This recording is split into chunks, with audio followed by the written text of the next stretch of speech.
और उसके बाद फिर हम बाकी। अच्छा जी, एक और बच्चा ज़ैनब शुएब, राइट। तो मैक्रो को स्टार्ट करते हैं और मैं आपकी ये उसमें भी लगा के, यही आपका गैस है और यही आपका शॉर्ट लिस्टिंग है। ओप्स, क्या हो रहा है? ईमान अजीज, राइट जी। तो लेट्स गो टू आपका मैक्रो का गैस वही है जो मैंने आपको सॉल्यूशंस भेजे हुए हैं। सो डोंट गेट डिसहार्टेंड, इसमें मेरे पास चॉइस नज़र मुझे नहीं आई। आई ट्राइड अ लॉट, लेकिन उसमें वो नज़र नहीं आ रहा था मुझे कि हम कोई इसमें से ज़्यादा छोड़ सकते हैं। Past paper solutions, past paper solutions, यहाँ पे कहीं ये होना चाहिए। A2 macro economic past papers question solutions, yes. ये मैं आपके एग्जाम प्रेप ग्रुप्स में दोबारा भी भेज दूंगा, ऑल्दो कई बच्चों के पास, कई बच्चे खोलते नहीं हैं, तो इसलिए बेहतर है कि हम इसको दोबारा कर लें। राइट जी, तो मैं जा रहा हूँ सीधा इकोनॉमिक डेवलपमेंट पे, ताकि हम इसको अच्छी तरह करें, जिसमें से मेजर एक क्वेश्चन आने का बहुत चांस है। और ये आ गया जी, और ये कई बार किए हुए, तो इंशाल्लाह ताला will just sell through them, just like अभी एफिशिएंसी करवाया था पिछली क्लास में। जो बच्चे नहीं थे, प्लीज़ एफिशिएंसी का और कंज्यूमर बिहेवियर का हमने गेस्ट पेपर अपना जो मैंने दिया था उसी में से किया था, तो उसको प्लीज़ ज़रूर कर लीजिएगा। ये इकोनॉमिक ग्रोथ, और यहाँ से स्टार्ट होगा रिसेशन, रिसेशन, या यहाँ से हमारा क्वेश्चन स्टार्ट होगा। जी बेटे। बेटे मैं करने की कोशिश कर रहा था, लेकिन यूट्यूब खुल नहीं रही थी। आई डोंट नो, कोई पाबंदी लगा दी इन्होंने, रोक दी है, स्लो किया हुआ है। ओए होए, फिर तो वीडियोस लगाना भी बड़ा अजाब हो जाएगा। चल रहा है, फिर आप मुझे वीपीएन भेज दीजिएगा और मैं फिर उसकी वीडियोस तो अपलोड करूँ ना अपनी, ठीक है? ओके, तो लेट्स स्टार्ट नाउ। जी बेटे, मैं एक बार जरा जल्दी से देखना चाह रहा हूँ कि क्वेश्चन मिस ना हो जाए। इकोनॉमिक ग्रोथ एंड डेवलपमेंट का यूनिट 7 यहाँ से मेरे ख्याल में स्टार्ट होना चाहिए।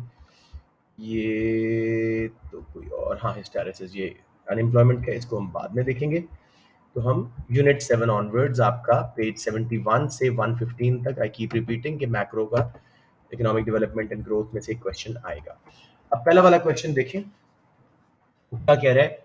Explain what is meant by infrastructure and consider the view that an increase in investment in infrastructure will promote both an increase in actual and potential growth.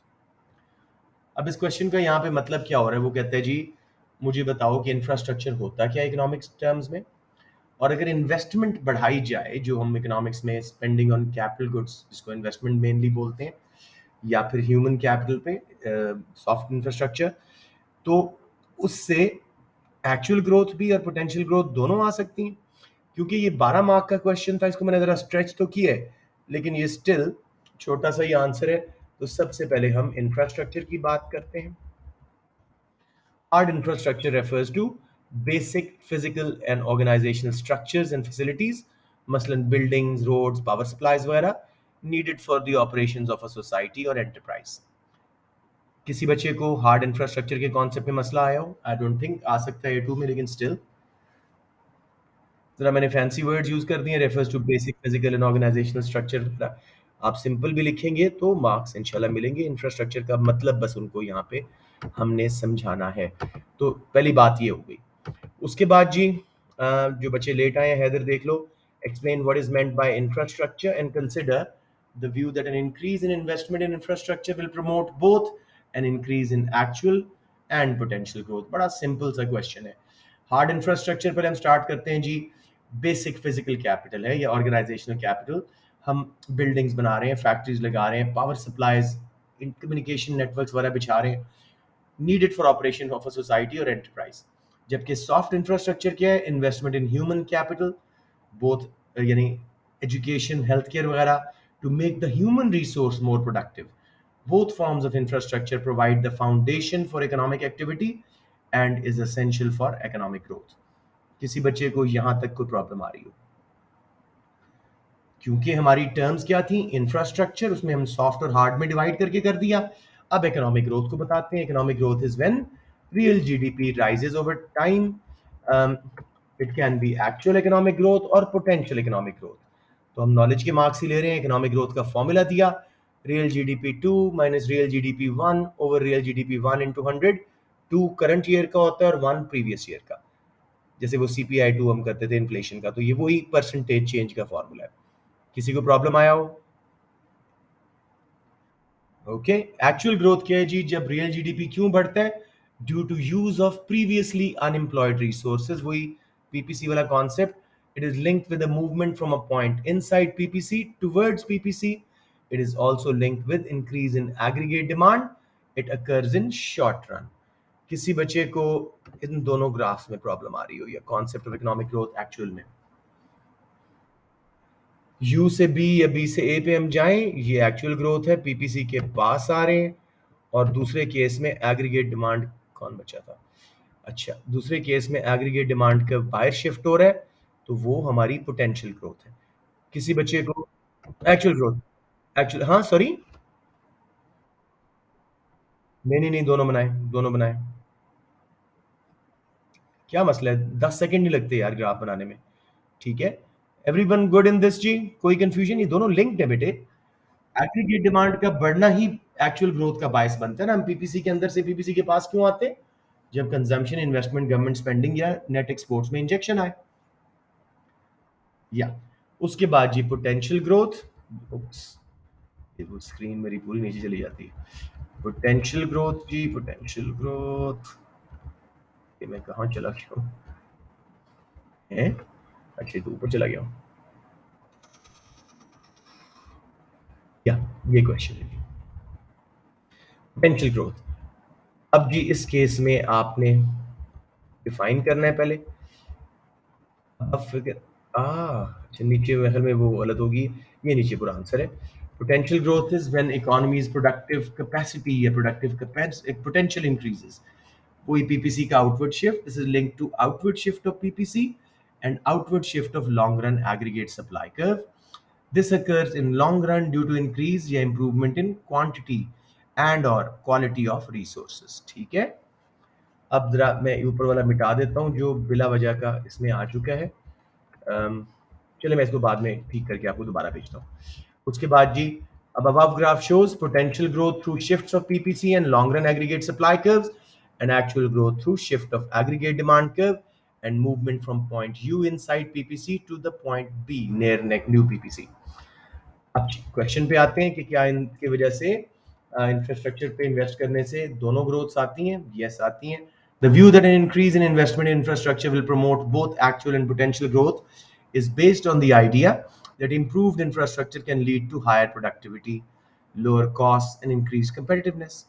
By providing a more efficient means of transport communication, better infrastructure can reduce the time and cost associated with moving goods and people, which in turn can lead to increased economic activity. Improved infrastructure can also make it easier to access markets and increase the ability of firms to take advantage of economies of scale, thereby boosting productivity. कोई नई चीज नहीं है, लेकिन do you want me to explain anything in this paragraph?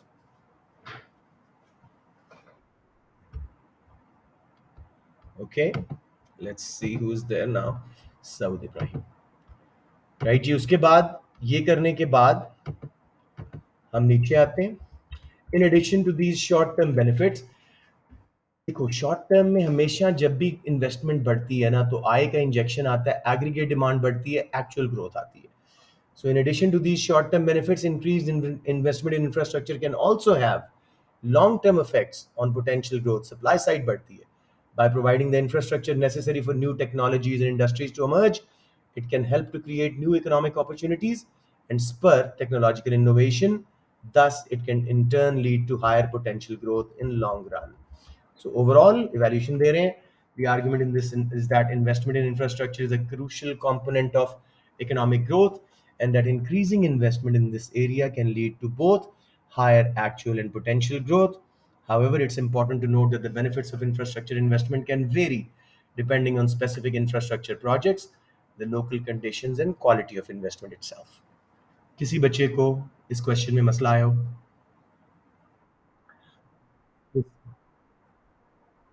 बेटे उसने क्या कहा यहाँ पे कि ये बात तो मानी हुई है कि इन्वेस्टमेंट एक क्रूशियल रीजन है इंफ्रास्ट्रक्चर की। इन्वेस्टमेंट बहुत ज़रूरी है for actual growth as well. Aggregate demand बढ़ेगी, हम एक्चुअल ग्रोथ ले लेंगे, पीपीसी के पास आ जाएंगे। और इन्वेस्टमेंट से फ्यूचर में जब वो फैक्ट्रीज रोड्स ऑपरेशनल होंगी तो पीपीसी बाहर शिफ्ट होगा, लॉन्ग रन एग्रीगेट सप्लाई होगा, पोटेंशियल ग्रोथ भी आएगी।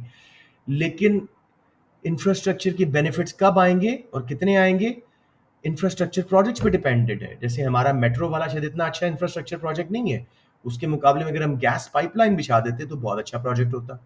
लोकल कंडीशंस कि भाई उस इलाके में जहाँ पे आप इंफ्रास्ट्रक्चर बिछा रहे हो वहाँ पे आपके पास लेबर कैसी अवेलेबल है, सारा कुछ। और इन्वेस्टमेंट की क्वालिटी इटसेल्फ, कितना अच्छा डेवलप प्रोजेक्ट था, कितना अच्छा प्लान था, उस पर डिपेंड करेगा। समझ आ गई बात? जी, any questions on this simple first question, या अगर है तो मैं दोबारा बात कर दूं?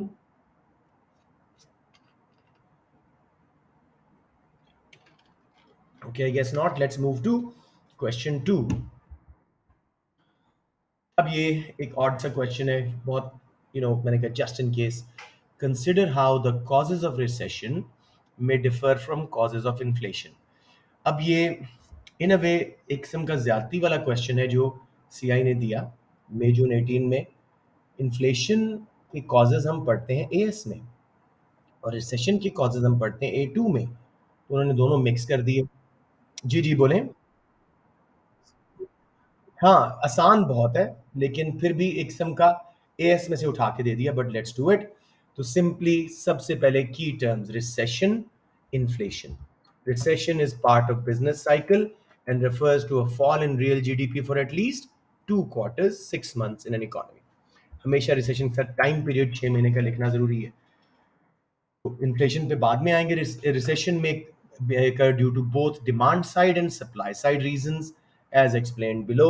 डिमांड साइड रीजन क्या है जी? डिक्रीज इन कोई भी उसका कंपोनेंट एग्रीगेट डिमांड का गिर जाए, decrease in consumer spending. Consumer spending drives the economy and people start to cut back spending, it can lead to a slowdown in economic activity and eventually a recession as aggregate demand shifts to left. Downward multiplier भी आ सकता है। Increased unemployment हो जाए मुल्क में, when businesses start to lay off workers, it creates a downward spiral, वही downward multiplier, as those workers no longer have incomes to spend, which can lead to more layoffs and less consumer spending further. Decreased business investment, future confidence नहीं है। If businesses start to decrease their investment in new projects, it can lead to uh, slow down in economic growth and eventually a recession due to fall in aggregate supply. समझ आ रही है मेरे बेटा? अभी तक कोई कंफ्यूजन यहां तक? Housing market crash, a sharp decrease in housing prices can lead to a decrease in consumer spending, as लोगों को लगता है मेरी wealth कम होगी, as people feel less wealthy and less confident in their financial future, hence consumption कम और aggregate demand कम। ये चार reason demand side आपकी हैं। कोई कंफ्यूजन मेरा बेटा? ये मैंने थोड़ा सा गलत कर दिया यहाँ पे। जी, सप्लाई साइड रीजन पे आते हैं। टाइट मॉनेटरी पॉलिसी, अगर सेंट्रल बैंक इंटरेस्ट रेट बढ़ा दे, जल्दी से ज़्यादा बढ़ा दे, उससे बोरोइंग और स्पेंडिंग कम होगी, जिसकी वजह से दोनों एग्रीगेट डिमांड भी गिरेंगे और एग्रीगेट सप्लाई भी, दोनों साइड से रिसेशनरी इफेक्ट आएगा। समझ आ गया मेरे बच्चों? कोई कंफ्यूजन इन योर रिसेशन के कॉजेज?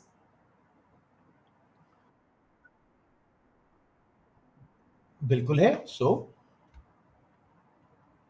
लेकिन इंटरेस्ट रेट का आपने पढ़ा है कि कॉमन है, दोनों डिमांड सप्लाई एग्रीगेट डिमांड दोनों का कॉमन है। ये कॉन्ट्रैक्शनरी मॉनेटरी पॉलिसी वजह से एग्रीगेट डिमांड गिराता है और फ्यूचर में लॉन्ग रन एग्रीगेट सप्लाई को लेफ्ट पे शिफ्ट करता है, इन्वेस्टमेंट कम होने की वजह से। आपने रिवेंटस के फैक्टर्स बड़े थे, सप्लाई कम होती है ना इंटरेस्ट रेट बढ़ने से, तो वो वजह भी है ना। बच्चे समझ आ गए? ओके, अब इन्फ्लेशन के बारे में आते हैं। Inflation is the constant rise in general price level of goods and services in an economy over a period. It can be demand pull और कॉस्ट पुश। सारा वही demand pull occurs due to an injection in one or more components of aggregate demand, consumption, investment, government spending या net exports. Rise in AD which cannot be matched by increase in aggregate supply because the economy is near or on full employment will cause a rise in general price level. आप वो long run aggregate supply वाला curve लगा के aggregate demand को elastic part में shift करके दिखा सकते हो. फिर जी cost push inflation occurs due to increase in cost of input reventus वाले factors which in turn will cause a rise in cost of production for firms leading to fall in aggregate supply. Producers will pass some of the increased cost to customers. Add graph for cost push and demand pull inflation and briefly explain them why. ये आते हैं तो सबको या एक बार बता दूं, एक में एडी को बाहर शिफ्ट करना है, एक में एएस को लेफ्ट पे शिफ्ट करना है. सो कॉजेज ऑफ इन्फ्लेशन जो है इसमें इंक्रीज कंज्यूमर डिमांड. अगर कंज्यूमर बहुत चीजें स्पेंड खरीदना शुरू हो जाए डायरेक्ट टैक्सेस वगैरह कम होने से या फ्यूचर कॉन्फिडेंस ज्यादा होने से, उससे डिमांड पुल इन्फ्लेशन आती है. प्रोडक्शन कॉस्ट इंक्रीज, इससे कॉस्ट पुश आती है. If the cost of producing goods and services increases business may need to raise prices in order to maintain profit margins. Increase in money supply, central bank अगर money supply बढ़ने दे, commercial banks को lending की बहुत इजाजत दे दे, so more money chases few goods, aggregate demand बढ़ती है, इन्फ्लेशन आती है.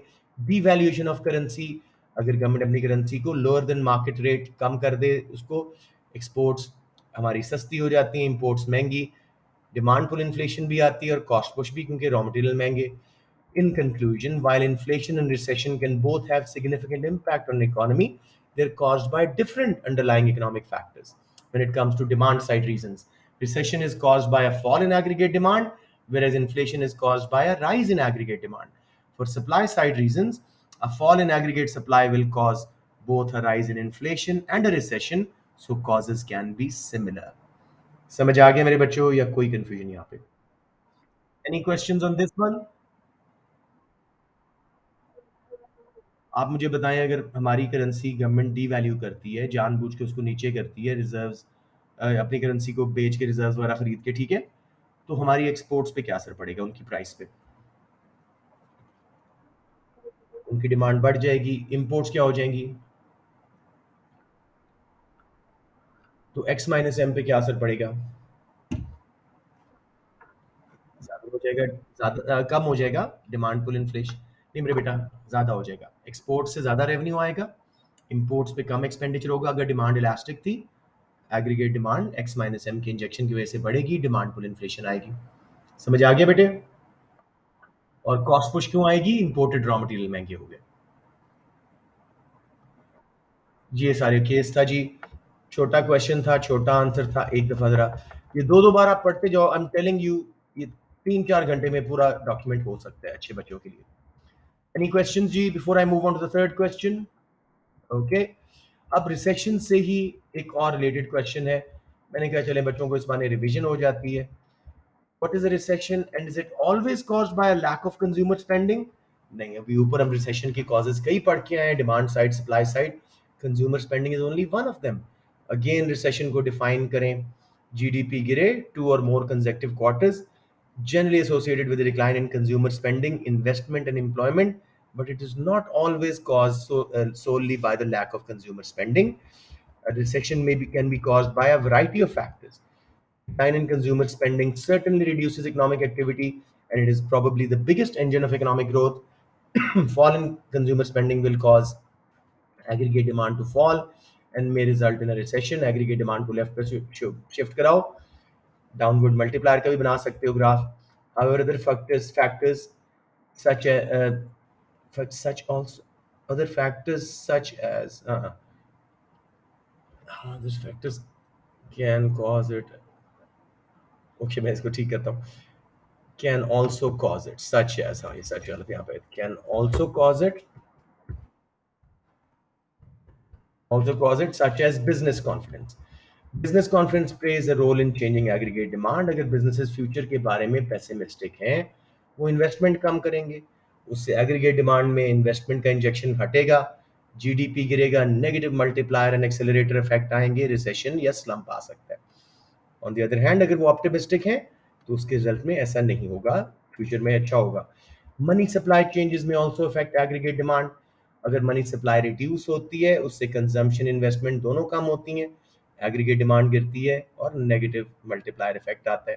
पॉलिटिकल साइकिल्स, वही इलेक्शन के पास गवर्नमेंट स्पेंडिंग बढ़ाती है लेकिन इलेक्शन के फौरन बाद कट कर देती है, इससे again downward multiplier recession, stock market का क्रैश होना, जैसे आज पाकिस्तान में जो हालात हैं, स्टॉक एक्सचेंज देखिएगा क्रैश होगा, इसकी वजह से शेयर्स की प्राइसेस गिरती हैं, कंज्यूमर कॉन्फिडेंस गिरता है, मजीद स्पेंडिंग कम होती है, बैंक फेलियर्स, अगर वाइड स्प्रेड बैंक फेलियर हो जाए किसी मुल्क में, क्रेडिट क्रंच की वजह से बैंक्स पे नहीं कर पा रहे, उससे भी इकोनॉमिक ग्रोथ रिड्यूस होती है, फॉल होती है, government policies, changes in taxes, regulation economic growth को ये भी अफेक्ट करते हैं, supply side shocks, global events such as natural disasters, war, trade disputes, कोविड-19 वगैरह, इससे भी रिसेशन आता है एग्रीगेट सप्लाई के गिरने से. So while a decline in consumer spending can play a role in causing a recession, it is not always the sole cause, as many other demand side and supply side reasons may bring about recessionary pressures too. बच्चों कितना समझ आया? कोई confusion? इसमें मुश्किल कुछ नहीं है, बस आपको ये पढ़ना पड़ेगा एक बार.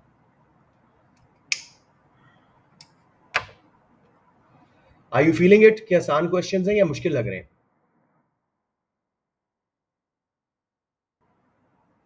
ये एक सवाल था, सब सो गए हो, किधर हो? इजी है. चले, अब मैं ख्याल में ज्यादा प्रेशर नहीं डालता आप पे, चौथा क्वेश्चन करते हैं, उसके बाद अगर टाइम मिला तो करेंगे, वरना बस कर देंगे आज का. मैंने वैसे भी आपको वादा किया कि ये दूसरी क्लास 30 मिनट्स की करूंगा. Consider whether the main cause of growth is an increase in population and hence N increase in labour supply.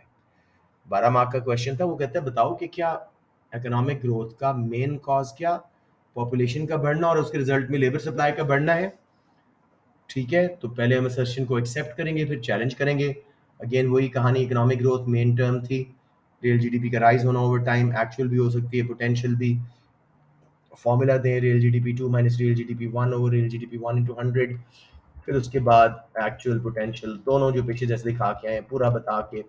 अब क्वेश्चन पे आते हैं. Rise in population, increase in labour supply will increase the quantity and perhaps quality of resources in the country if skilled labor had immigrated into the country. This will cause long run economic growth and shift long run aggregate supply curve and PPC outwards, as shown in the above diagram of potential growth. Economy with large labor supply may also attract, पहले हम उसको uphold कर रहे हैं कि yes, it's a main cause. National multinational companies attract होती हैं, जिसके रिजल्ट में मजीद एम्प्लॉयमेंट अपॉर्चुनिटीज बढ़ती हैं, इनकम्स बढ़ती हैं, कंज्यूमर स्पेंडिंग, जीडीपी वगैरह बढ़ता है, दोनों एक्चुअल एंड पोटेंशियल ग्रोथ आते हैं. और अगर लेबर शॉर्टेज होती है कंट्री में, तो फर्म्स जो हैं labour shortage country earlier firms will hire the now available labour. हाँ, तो पहले अगर शॉर्टेज थी और अब लेबर हमारे पास आ गई है, तो फर्म्स के लिए वर्कर्स हायर करके आउटपुट बढ़ाना, पीपीसी को के करीब पहुंचना आसान हो गया. However, there may be an increase in unemployment in short run, as firms may not be able to reach the new PPC immediately. ये बात समझ आ रही है? जब भी पीपीसी शिफ्ट होता है, हम नए पीपीसी से दूर हो जाते हैं, वक्ती तौर पे अनएम्प्लॉयमेंट पड़ती है, फिर हम उसके पास आते हैं. It's also worth noting that an increase in population can also have negative impacts on economic growth. For example, if the increase in population outspeeds or outpaces the growth of economy's productive capacity, it can lead to overpopulation, unemployment, dependency ratio. Other important factors include, इसके अलावा भी factors हैं, technological advancements, सारे PPC shifters, productivity improvements, investment in physical and human capital, favorable macroeconomic conditions, favorable trade and regulatory environments, all of these can lead to increased productivity, increased output, and thus economic growth. So basically, economic growth can be caused by a variety of factors. An increase in population, thus an increase in labor supply, can be one of them. However, it is not the only factor and often not the main factor that contributes to economic growth. Therefore, while an increase in population can contribute to economic growth, it is only one of many factors that need to be considered in understanding the drivers of economic growth. कोई question जी यहाँ पे?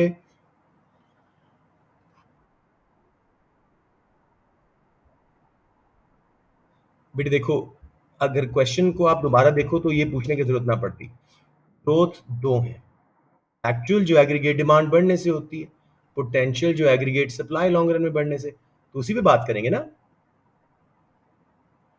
या any other questions जी?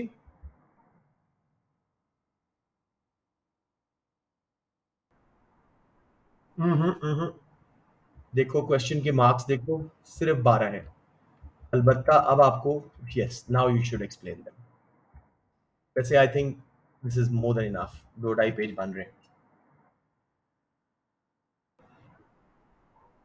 कर दो, कर आपको इस mark का ही आएगा आपको, आप कर देना, ठीक है? कोई हर्ज नहीं है। जी मेरे बेटे, यूनिट 8 करवा दूँ या बस कर दें? कल से इकोनॉमिक डेवलपमेंट प्रॉपर हमारा स्टार्ट हो जाएगा। हाँ? कल से कर लें, majority is saying the same. खामोशी मीन्स सेम, ठीक है, कोई मसला नहीं, मैं ये आपकी क्लास सेव कर लूँ और